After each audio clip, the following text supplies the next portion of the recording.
All three savages charged with Jocelyn and Lakin's murders were members of the Venezuelan prison gang, the toughest gang, they say, in the world, known as Tren de Aragua.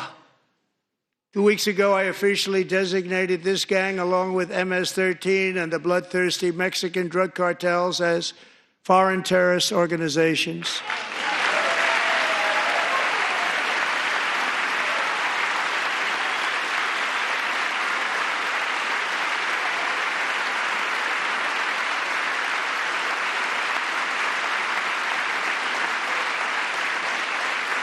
They are now officially in the same category as ISIS, and that's not good for them. Countless thousands of these terrorists were welcomed into the U.S. by the Biden administration. But now every last one will be rounded up and forcibly removed from our country, or, if they're too dangerous, put in jails, standing trial in this country, because we don't want them to come back ever. With us this evening is a warrior on the front lines of that battle, Border Patrol Agent Roberto Ortiz. Great guy.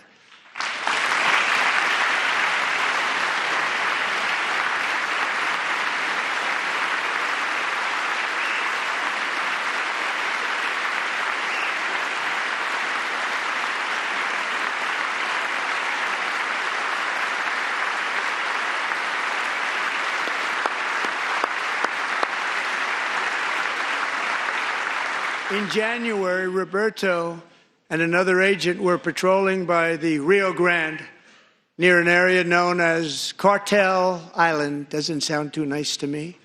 When heavily armed gunmen started shooting at them, Roberto saw that his partner was totally exposed, at great danger, and he leapt into action, returning fire and providing crucial seconds for his fellow agent to seek safety, just barely.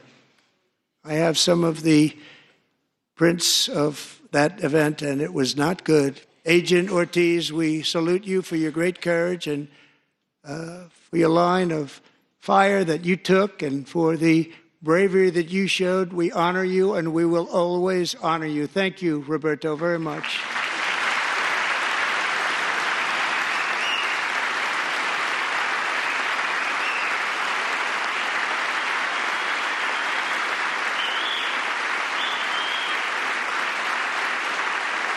Thank you, Roberto.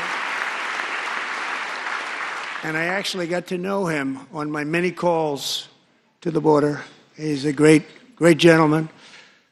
The territory to the immediate south of our border is now dominated entirely by criminal cartels that murder, rape, torture, and exercise total control. They have total control over a whole nation, posing a grave threat to our national security.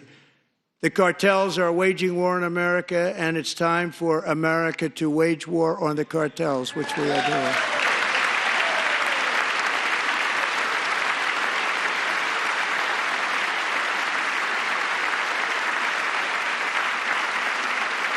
Five nights ago, Mexican authorities, because of our tariff policies being imposed on them, think of this, handed over to us 29 of the biggest cartel leaders in their country. That has never happened before. They want to make us happy. First time ever. But we need Mexico and Canada to do much more than they've done, and they have to stop the fentanyl and drugs pouring into the USA. They're going to stop it. I have sent Congress a detailed funding request laying out exactly how we will eliminate these threats to protect our homeland and complete the largest deportation operation in American history, larger even than current record holder President Dwight D. Eisenhower, a moderate man, but someone who believed very strongly in borders. Americans expect Congress to send me this funding without delay so I can sign it into law. So, Mr. Speaker, John Thune, both of you, I hope you're going to be able to do that, Mr. Speaker. Thank you. Mr. Leader, thank you. Thank you very much. And let's get it to me. I'll sign it so fast, you won't even believe it.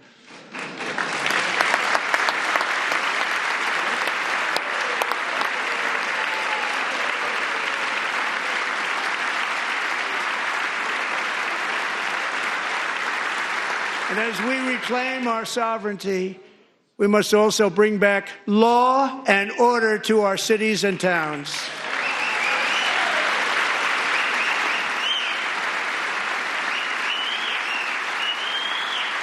In recent years, our justice system has been turned upside down by radical left lunatics.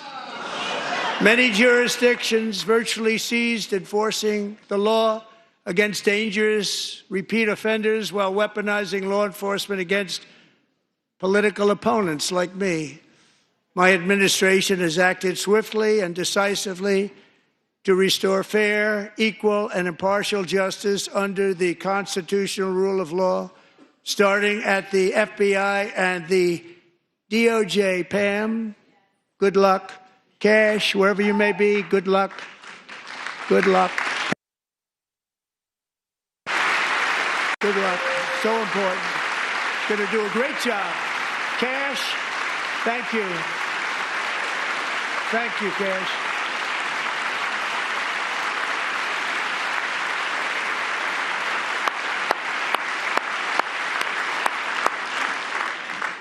They've already started very strong. They're going to do a fantastic job. You're going to be very proud of them.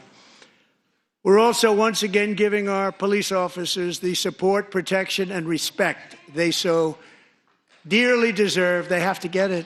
They have such a hard, dangerous job, but we're going to make it less dangerous. The problem is the bad guys don't respect the law, but they're starting to respect it, and they soon will respect it. This also includes our great fire departments throughout the country. Our firemen and women are unbelievable people, and we'll never forget them. And besides that, they voted for me in record numbers, so I have no choice.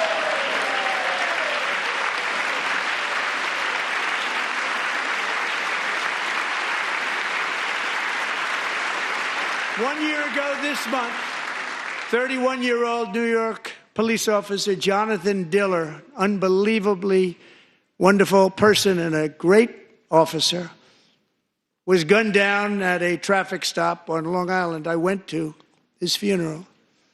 The vicious criminal charged with his murder had 21 prior arrests, and they were rough arrests, too. He was a real bad one.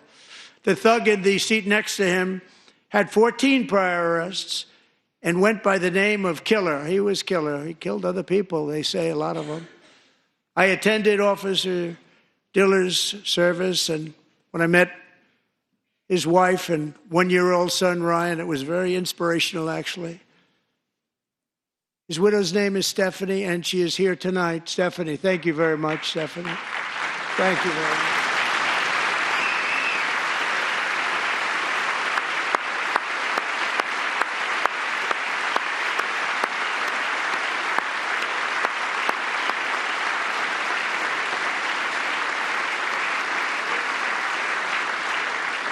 Stephanie, we're going to make sure that Ryan knows his dad was a true hero, New York's finest, and we're going to get these cold-blooded killers and repeat offenders off our streets, and we're going to do it fast.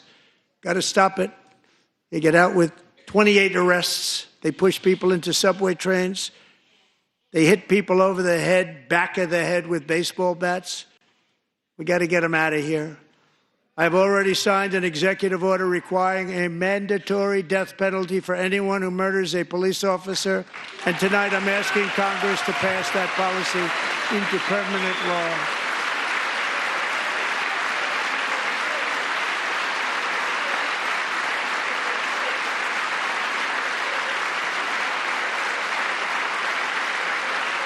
I'm also asking for a new crime bill getting tough on repeat offenders while enhancing protections for America's police officers so they can do their jobs without fear of their lives being totally destroyed. They don't want to be killed. We're not going to let them be killed.